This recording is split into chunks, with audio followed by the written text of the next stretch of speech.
Well,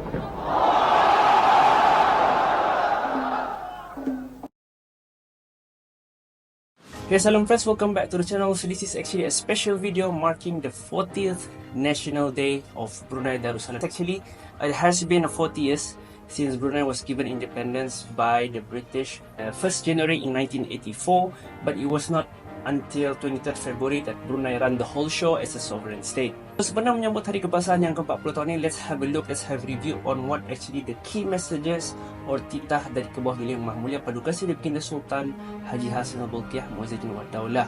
So one of the few things ia mention pasal kita ini patut bersyukur dengan keamanan yang telah diberikan kepada negara Brunei Darussalam selama 40 tahun. Dia mention pasal rancangan kemajuan negara, dia mention pasal the first shipment dari Muara Port Company menjadikan Muara Port itu sebagai hub for businesses. Dalam teks titah tu, I think we have 2 points yang kita into account, iaitu yang pertama, negara memerlukan adanya perpaduan dan semangat patriotisme di kalangan rakyat jelata selaku tunjang ketahanan dan keutuhan negara. Negara dan Tuanku Sultan pun ingin terus melihat kemajuan pengusaha-pengusaha tempatan dalam bidang-bidang yang diutamakan negara dan meningkatkan penglibatan pengusaha-pengusaha baru, khususnya di kalangan generasi muda.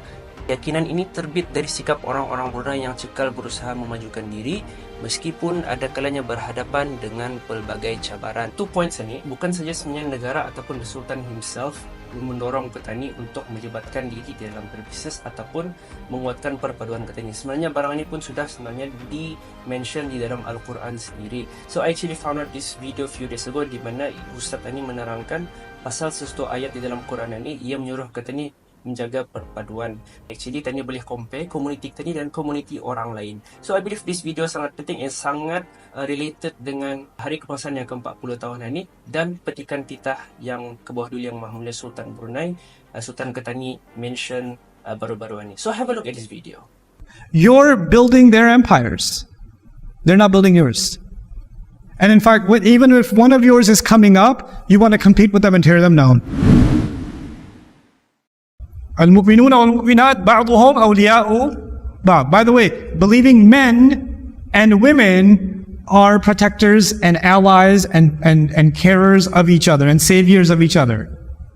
Men have to save women, women have to save men. Men have to protect women, women have to protect men.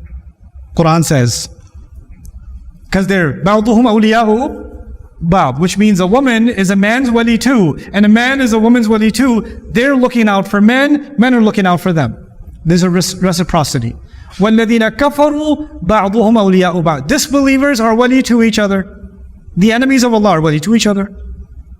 What does this mean? أَيْ بَيْنَهُمْ مَوَدَّةٌ وَالنُّصْرَةٌ يَنْصُرُ بَعْضُهُمْ بَعْضًا. That means they have a love between them, they have a care between them, they have aid and assistance between them, and they aid one another. They help one another.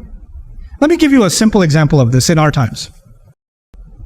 So Muslims move all over the world, right? Muslims are found everywhere. I mean, I jokingly say Pakistanis are found wherever mosquitoes are found.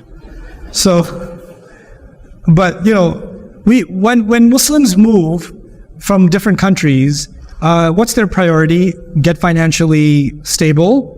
You know, if you have kids, make sure you can provide a good education for them. Of course, a big priority is buying a home, right? Let's get a home. And if somebody's in a business, let's get the business settled and established and all this kind of stuff. Like kind of me and my family, me and my family, me and my family, right? And then because it's me and my family and I don't want my kids doing drugs and alcohol and this and that, I need to find a masjid.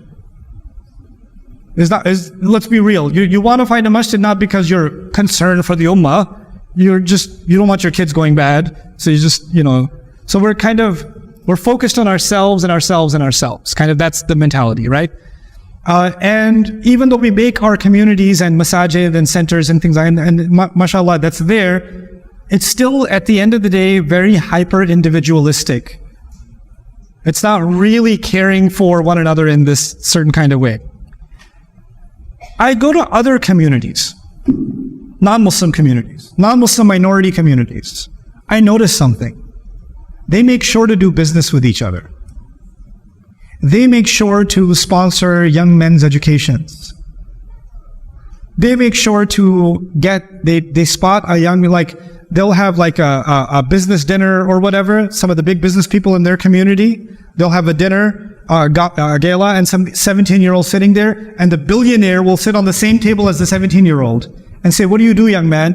"Oh, I like photography." "Show me some of your photographs." "Okay, come to my office tomorrow. I have some work for you."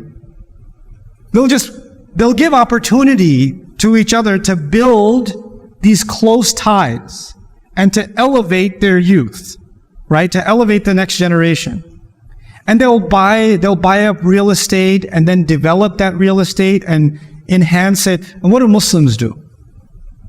What Muslims do is they go buy a halal chicken place and they want to start their halal chicken restaurant. And then the guy next to us says, "That's a good business. I'm going to open one across the street. If that's Habib's chicken, this is Habib's chicken."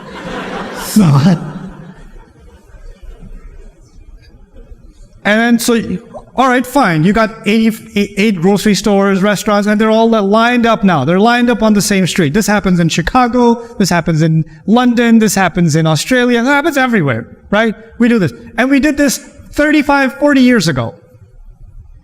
And you come to those neighborhoods 35, 40 years later, how do they look? Better or worse?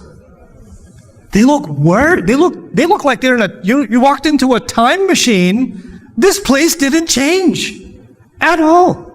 It's exactly the same. And you go to other minority communities that started businesses, and their areas become some of the prime real estate in the entire city, sought after by even international businesses and all of it. Why? Because they have this concept, وَالَّذِينَ كَفَرُوا بَعْضُهُمْ أَوْلِيَاءُ بَعْضٍ. أَوْلِيَاءُ بَعْضٍ. Allah says, إِلَّا تَفْعَلُوهُ تَكُنْ فِتْنَةٌ فِي الْأَرْضِ. If you don't become each other's awliya, there's going to be fitna in the world. You will remain weak. You will only sell grocery stores. You should have a bigger store than Aldi by now. The Muslims, you understand? But our neighborhoods dilapidate because we're still hyper-individualistic. We don't think in terms of wilayah. They think in terms of wilayah. They think in terms of compound investments. They think in terms of long-term goals, development goals.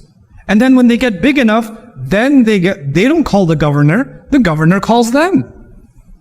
That's what they do, because they have a say. There are very few Muslim communities that I've seen that understand the concept of wilayah at the social economic level, like the Somali community in Minnesota. They understand it.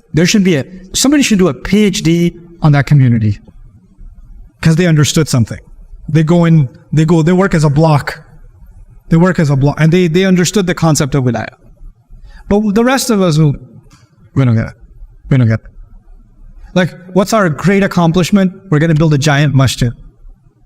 Okay? Now that we built a giant masjid, now we're going to have a gianter fundraiser to keep the masjid going. Because now the masjid we needed the masjid, now the masjid needs us. Right? But nobody's thinking we need to build businesses, schools, we need to build gyms, we need to build high-end hotels, residences, workspaces, etc., etc., etc., etc. And they're so high level that even non-Muslims want to do business with us. Because right now we make them money. We make everybody else money. But they don't make us money. Nobody comes to your halal grocery store. But you go to their restaurants and you go to their grocery stores. You're building their empires.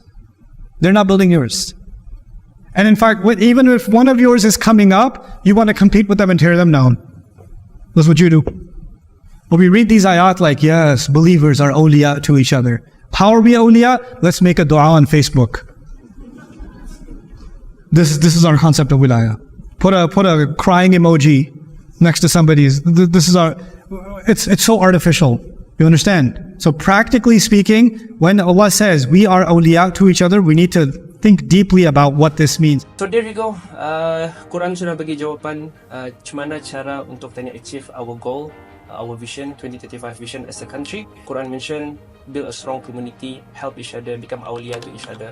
And then Sultan pun ada mention perpaduan mesti ada, generasi muda mesti kuat, help each other, support each other. Alright, so let me know what you think.